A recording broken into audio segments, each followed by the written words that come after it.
السلام عليكم ورحمة الله وبركاته. صوت الجماهير يقدم لكم شرح كيفية الدخول والتسجيل من منتدى صوت الجماهير. يتشرف بوجودكم وتفاعلكم منتداكم منكم ولكم، ومجلس الإدارة المنتدى ومشرفين وأعضاء يرحبون بكم. أهلا وسهلا بتواجدكم. الآن عزيزي راح نشرح لك كيف الدخول والتسجيل. طبعا دخلت الآن على المنتدى، تضغط على هذه كلمة التسجيل. ضغطنا على كلمة التسجيل الآن كما هو مشروح لك الآن. طبعا هذا المربع نضع علامة صح فيها، ثم نضغط التسجيل.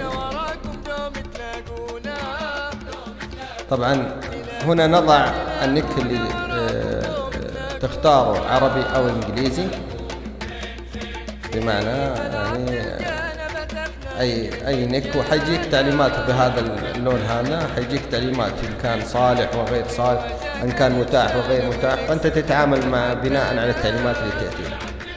ثم نأتي إلى الخيار الآخر وهو الرقم السري. فرضنا هذا الرقم السري تختاره حروف أرقام يكون حافظها، ثم تعيدها مرة ثانية تكون متطابقة. طبعا نأتي إلى الخيار الآخر.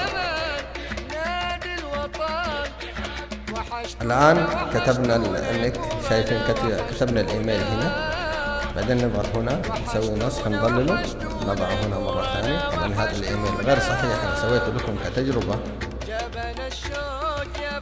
ثم نأتي إلى السؤال الإشراقي.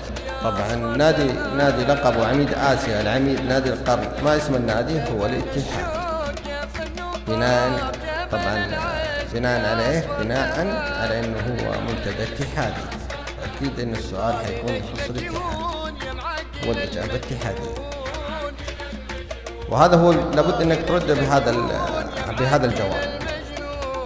وهنا تلاحظون الخيارات مفتوحة لك، تضع في المربع علامة صح، تخليها زي ما هي، تضيفها تحط علامة صح أخرى تحت مثل ما تريد، فأنت مخير. تضغط بعدها على كلمة إكمال التسجيل، وبذلك سوف يذهب على إيميلك رابط المنتدى.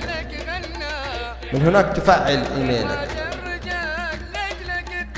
تفعل إيميلك، وتقدر بعد التسجيل مباشرة تتفاعل مع المنتدى وتشارك وتضع مشاركاتك ومواضيعك. عموما بالتوفيق لكم، ونتمنى أن يكون هذا الشرح كافي ووافي، وإن شاء الله في شروحات أخرى، ونتمنى نجاحكم ونجاح المنتدى. أي ما يخص نادي الاتحاد يكون هو دائما في أعلى المراتب.